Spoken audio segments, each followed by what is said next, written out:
ভাইরে ভাই ছবি তুলতে তুলতে জীবনটা পুরাই শেষ। সোনার বাংলাদেশ, যার বিয়ে তার খবর নাই, পাড়াপড়শির বললাম একদমই ঘুম নাই। আজকে কোথায় গেলাম, কোথায় খেলাম, কি কি মজা করলাম সবকিছু আছে আজকের ভিডিও। হ্যালো এভরিওয়ান, আসসালামু আলাইকুম। আই হোপ সবাই ভালো আছে। এদিকে আমার টুনটুনি পাখিকে দেখেই বুঝতে পারতেছেন আমরা কতটা ভালো আছি। লোক কেনই থাকবো না, ঘুরতে আর দাওয়াত খেতে তো আমাদের সবারই অনেক বেশি ভালো লাগে। মা মেয়ে তো একদমই ফিটফাট হয়ে গেছি। এদিকে বার্থডে বয়ের জন্য কেক কিনতে চলে গেলাম। সুলতানি গাইস, সুলতানি। কোন একদল মানুষ এসে বলবেন সুলতানে গেছেন, তাতে কি হয়েছে এইভাবে বলা? ভাই আপনাদের সাথে মজা করলাম। এইদিকে যেখানে অফার সেখানেই তো আমি।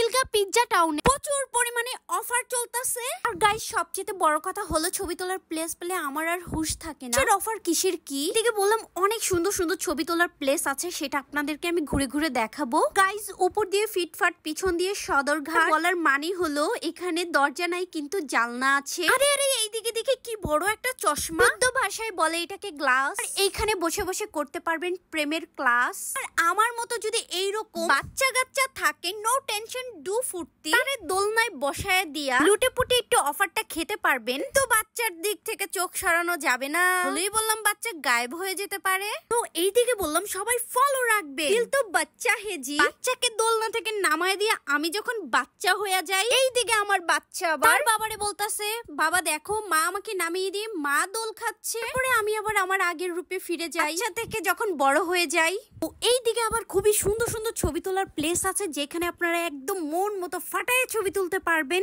এইখানে যখন ছবি তুলবেন মনে হইব যে আপনার সাজিক চলে গেছে। আমি বলতে চাইতেছি ওইখানে এইরকম টাইপের একটা ছবি তোলার প্লেস আছে। আর এইদিকে তো ভাই আমার ছবি তোলার কোনোই শেষ নাই। সবাই তো চিল্লা চিল্লি শুরু করে দিছে। যার বিয়ে তার খবর নাই, পাড়াপড়শির ঘুম নাই। মানে হইলো আমার ছোট ভাইয়ের জন্মদিন, তার ছবি তোলা রাখা আমি আমার নিজের ছবি তোলা নিয়ে পুরাই ব্যস্ত। এদিকে আমি আমার ভাইয়ের জন্য এই কেকটা নিয়ে এসেছি। এটা হলো 2টা ফ্লেভারের। আমার টুনটুনি পাখি মনোযোগ দিয়ে দেখতেছে তার মামার কেকের ভিতরে কোনো চকলেট আছে কিনা। কারণ হইলো গাইস আমার টুনটুনি চকলেট অনেক বেশি পছন্দ করে। এই দিক দিয়ে আমার জামাই আবার বলতেছে শালা আসো নাকি বালা। মানে তারা ফানি রিলস বানাইতাছিল।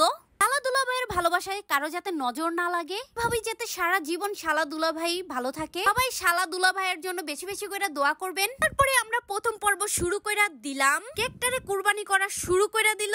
তো এইদিকে আবার খাওয়া খাওয়াই শুরু হয়ে গেছে। এদিকে শালা কইতাছে দুলাভাই খান না বালা, দুলাভাই কইতাছে আরে রাখো শালা, আগে বড় করে খাওয়াইলে হইব বেশি বালা। সবাই কেক খাইতে খাইতে চলে আসছে স্যুপ। আজকের মেনুতে কি কি ছিল সেটাই আপনাদেরকে আজকে বলবো। আমরা যে প্যাকেজটা নিয়েছি ওই প্যাকেজটা ছিল 3 জনের। একটা প্যাকেজের মধ্যে থাকবে soup, fried rice, vegetable sizzling, আরো থাকবে চিকেন ফ্রাই। আমরা যেহেতু 6 জন মানুষ ছিলাম 2টা প্যাকেজ নিয়ে নিয়েছি।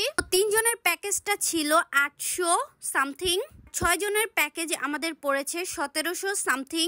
সব মিলিয়ে খাবার দাবার অনেক বেশি ভালো ছিল। এদিকে আমি আবার স্যুপ খাওয়া শুরু করে দিয়েছি। আমার দুষ্ট জামাই বলে কি খাইতাছো দেখাও দেখাও। আমি ভিডিও করতেছিলাম দেখতে সবাই মজা নিতেছিল। কোনো কথা হইলো গাইস। তো এইদিকে দেখাই কি কি ছিল। তো আমরা 2টা প্যাকেজ নিয়ে নিয়েছি। 1700 সামথিং ব্যাড বুট সহকারে 1800 পড়েছে। এখানে ছিল 6টা চিকেন ফ্রাই, সিজলিং ছিল অনেক পরিমাণে সিজলিং দিয়েছে, ভেজিটেবল 2 ডিশ দিয়েছে, 2 ডিশ রাইস দিয়েছে। 6 জন একদম ভরপ্যাক খেতে পেরেছি। কিন্তু দুঃখের বিষয় গাইস এখানে কোনো কোল্ড ড্রিঙ্কস ছিল না অফারে, এন্ড পানিও ছিল না। ওইগুলো আবার আমরা কিনে কিনে খেয়েছি। 400 টাকা অফার লুটে পুটে খেতে যেয়ে 2200 টাকা বিল হয়ে গেল। অনেক বেশি ফান করেছি, মজা করেছি। কেমন লেগেছে ভিডিওটা অবশ্যই জানাবেন। ফ্রেন্ডস আর ভালোবাসার মানুষদের সাথে ভিডিওটা বেশি বেশি করে শেয়ার করে দিবেন। নতুন ভিডিও দেখার জন্য আমার পেজটিকে ফলো করবেন।